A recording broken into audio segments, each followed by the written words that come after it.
Dear students, ఈ వీడియోలో నేను జేఈ అడ్వాన్స్డ్ ప్రిపేర్ అయ్యే స్టూడెంట్స్ కోసం ఒక మంచి బుక్స్ గురించిన ఇన్ఫర్మేషన్ ఇస్తాను. సో ఆ బుక్ పేరు ఏంటంటే బ్లాక్ బుక్. అది బ్లాక్ బుక్గా ఫేమస్. దాని ఆథర్ వికాస్ గుప్తా. సో ఈ వీడియోలో నేను ఆ బుక్ యొక్క ప్రత్యేకతలు ఏంటి, ఆ బుక్ను ఎట్లా అప్రోచ్ కావాలి, ఎట్లా ఆ బుక్లో నుంచి ప్రాబ్లమ్ సాల్వ్ చేయాలి అనే డీటెయిల్స్ మొత్తము నేను మీకు ఇస్తాను. సో బుక్ పేరేంటి? అది బ్లాక్ బుక్. అది పర్టికులర్లీ జేఈ అడ్వాన్స్డ్ కోసం ఉద్దేశించిన బుక్. దీని ఆథర్స్ ఏంటి? Authors Vikas Gupta and Pankaj Joshi. So ఇది బ్లాక్ బుక్. సో ఈ బ్లాక్ బుక్ని మనము ఎప్పుడు స్టార్ట్ చేయాలి అంటే, ఈ బ్లాక్ బుక్లో ఉన్న ప్రాబ్లమ్స్ను స్టార్ట్ చేయడం ఎప్పుడు చేయాలి అనేది ఫస్ట్ థింగ్. సో ఈ బ్లాక్ బుక్ అనేది టెక్స్ట్ బుక్ కాదు. ఫస్ట్ ఇంపార్టెంట్ థింగ్ ఏంటంటే, ఇది టెక్స్ట్ బుక్ కాదు. ఇది ఓన్లీ ప్రాబ్లమ్ సాల్వింగ్ బుక్ మాత్రమే. ఇందులో ఓన్లీ ఎక్సర్సైజులు మాత్రమే ఉంటాయి. So that to advanced level ఎక్సర్సైజులు ఉంటాయి.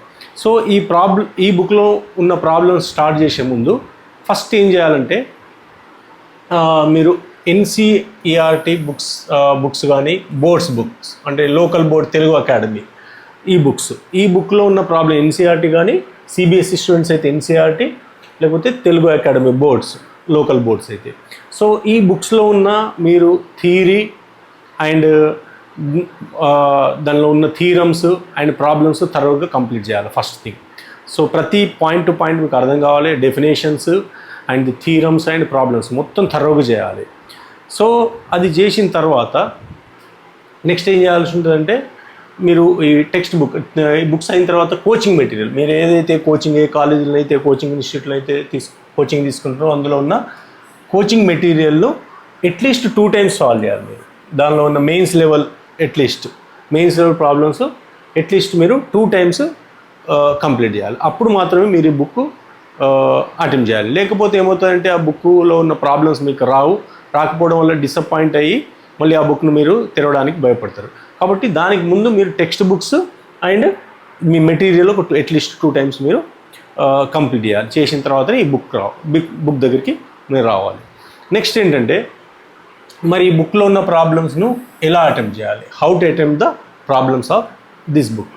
దానికోసము స్టెప్ 1 ఏంటంటే, ఈ బుక్లో single correct, multiple correct and passages, match the following, అన్ని టైప్స్ అడ్వాన్స్ లెవెల్లో అడిగే అన్ని టైప్స్ క్వశ్చన్స్ ఇందులో ఉంటాయి. కానీ మీరు అన్నిటిని సాల్వ్ చేయకుండా ఒకేసారి ఫస్ట్ స్టెప్లో ఏం చేయండి అంటే, సింగిల్ కరెక్ట్ క్వశ్చన్స్ సాల్వ్ చేయండి. ఈ single correct answer question solve చేయడం వల్ల మీకు ఏమవుతుందంటే, కాన్ఫిడెన్స్ బిల్డ్ అవుతుంది అన్నట్టు. అంటే ఇందులో సింగిల్ కరెక్ట్ అయినా, మల్టిపుల్ కరెక్ట్ అయినా, ప్యాసేజెస్ అయినా ఏదైనా అడ్వాన్స్ లెవెల్లో ఉంటుంది. కాబట్టి అంత ఈజీగా ఏమో క్రాక్ కావు క్వశ్చన్స్. సో కాబట్టి ఫస్ట్ సింగిల్ కరెక్ట్ చేయండి. దాంతో మీకు కొంత కాన్ఫిడెన్స్ బూస్ట్ అవుతుంది. దాని తర్వాత సెకండ్ స్టెప్లో ఏం చేయండి అంటే, మీరు multiple correct, more than 1 correct option ఉంటే అవి చేయండి. దానివల్ల ఏమవుతుందంటే, మీకు ఈ అడ్వాన్స్డ్ లెవెల్ థింకింగ్ అనేది డెవలప్ అవుతుంది. ఎందుకంటే ఒక క్వశ్చన్కి 2 లేదా అంతకంటే ఎక్కువ ఆన్సర్లు ఉంటాయి. కాబట్టి చాలా జాగ్రత్తగా మీరు ప్రాబ్లమ్ సాల్వ్ చేయాల్సి ఉంటుంది. బట్ దానివల్ల ఏమవుతుందంటే, అడ్వాన్స్డ్ లెవెల్ థింకింగ్ అనేది డెవలప్ అవుతుంది. దాని తర్వాత మీరు ప్యాసేజెస్ కానీ, మ్యాచ్ ద ఫాలోయింగ్ కానీ అవన్నీ మీరు క్వశ్చన్స్ చేయొచ్చు. నెక్స్ట్ ఏంటంటే, ఈ బుక్స్ ఫస్ట్ స్టార్ట్ చేసిన తర్వాత మీరు ఒకేసారి పెద్ద టార్గెట్లు పెట్టుకొని డైలీ 40 questions కానీ, 30 questions కానీ, 50 questions కానీ చేస్తా అనుకొని మీరు డిసప్పాయింట్ కావద్దు. ఎందుకంటే ఇనీషియల్గానే డైలీ 40 and 50 questions క్రాక్ కావు. కాబట్టి రియలిస్టిక్ టార్గెట్ పెట్టుకోండి. డైలీ అట్లీస్ట్ 10 questions, ఇనీషియల్గా 5 to 10 questions మీరు సాల్వ్ చేయడానికి ప్రయత్నించండి. దాని తర్వాత గ్రాడ్యువల్గా మీరు దాన్ని 10 నుండి 12 నుండి 15 అట్లా దాన్ని పెంచుకుంటా వెళ్ళండి. ఇదొకటి.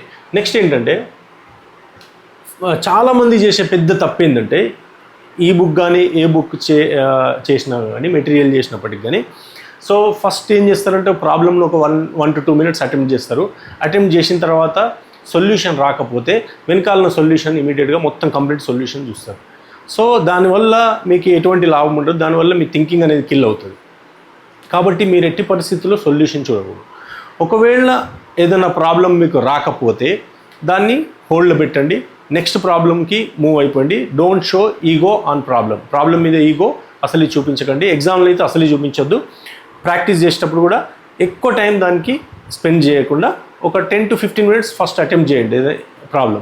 అది రాకపోతే దాన్ని హోల్డ్లో పెట్టి నెక్స్ట్ మూవ్ ఆన్ అండి, నెక్స్ట్ క్వశ్చన్కి వెళ్ళిపోండి, అలా సాల్వ్ చేయండి. తర్వాత మళ్ళీ ఒక 2-3 hours తర్వాత మళ్ళీ ఒకసారి బ్యాక్ వచ్చేయండి, అప్పుడు మళ్ళీ అటెంప్ట్ చేయండి. అయినప్పటికీ రాకపోతే నెక్స్ట్ డే అటెంప్ట్ చేయండి సేమ్ క్వశ్చన్, అప్పుడు ఐడియా క్లిక్ కావచ్చు. అప్పటికి రాకపోతే అప్పుడు ఏం చేయండి అంటే కంప్లీట్ సొల్యూషన్ చూడకుండా మీరు ఒక ఫస్ట్ సొల్యూషన్లో ఒక ఫస్ట్ లైన్ చదవండి. దానివల్ల మీకు ఏమన్నా ఆ హింట్ ఉపయోగపడుతుందో చూడండి. ఆ హింట్ ఉపయోగపడితే దాని నుండి మళ్ళీ ముందుకెళ్ళండి. అయినప్పటికీ రాకపోతే మీకు టీచర్ అవైలబుల్ ఉంటారు కాబట్టి మీరు టీచర్ను అడిగి దాని ఐడియా తీసుకోవచ్చు. అయినప్పటికీ రాకపోతే కంప్లీట్ సొల్యూషన్ మీరు టీచర్ దగ్గర నేర్చుకోవచ్చు, లేకపోతే బుక్లో ఉన్న సొల్యూషన్ మొత్తము చూడొచ్చు. చూసిన తర్వాత మీరు ఒకవేళ టీచర్ దగ్గర కంప్లీట్ సొల్యూషన్ నేర్చుకున్నా, లేకపోతే బుక్లో సొల్యూషన్ చూసినా, మీకు ఇంతకుముందు తెలియని ఒక కొత్త ఐడియా అనేది ఆ సొల్యూషన్లో ఉంటే మాత్రమే మీకు అది నెక్స్ట్ ఏదైనా కొత్త ప్రాబ్లం సాల్వ్ చేయడానికి ఉపయోగపడుతుంది. ఇది first. Next thing, don't see the solutions మీరు చూడకూడదు. నెక్స్ట్, ఇంపార్టెంట్ చాప్టర్స్ ఏంటి ఈ బుక్లో చేయాల్సినవి దానికోసము. సో ఇంపార్టెంట్ చాప్టర్స్ అంటే ఏముండదు, అన్ని చాప్టర్స్ చేయాల్సిందే. కానీ అందులో ముఖ్యంగా మీరు మొదట చేయవలసిన చాప్టర్స్, ఫస్ట్ క్యాలిక్యులస్ చేయండి కంప్లీట్గా. దాని తర్వాత కోఆర్డినేట్ జామెట్రీ కంప్లీట్ చేయండి. దాని తర్వాత vectors and 3 dimensional geometry complete చేయండి. ఈ 3 చాప్టర్లు ఫస్ట్ ఇంపార్టెన్స్ ఇచ్చి కంప్లీట్ చేసిన తర్వాత నెక్స్ట్ మిగతా చాప్టర్స్ మీరు ఈ బుక్లోంచి సాల్వ్ చేయండి. సో ఇలా మీరు నేను చెప్పిన ఇంపార్టెంట్ పాయింట్స్ మైండ్లో పెట్టుకొని ఈ బుక్ని మీరు సాల్వ్ చేస్తే మీరు ఆ బుక్లో ఉన్న ప్రాబ్లమ్స్ కంప్లీట్ చేసి అడ్వాన్స్లో మంచి ర్యాంక్ మీరు తెచ్చుకునే ఛాయిస్ ఉంటుంది. సో మీరు ఈ బుక్ సాల్వ్ చేసినప్పుడు మీకు ఏ చాప్టర్ డిఫికల్ట్గా ఫీల్ అవుతున్నా అనేది కామెంట్ సెక్షన్లో రాయండి. నేను ఆ చాప్టర్కి సంబంధించిన వీడియోస్, ఆ ప్రాబ్లమ్స్కి సొల్యూషన్స్ ఇవ్వడానికి నేను ట్రై చేస్తాను.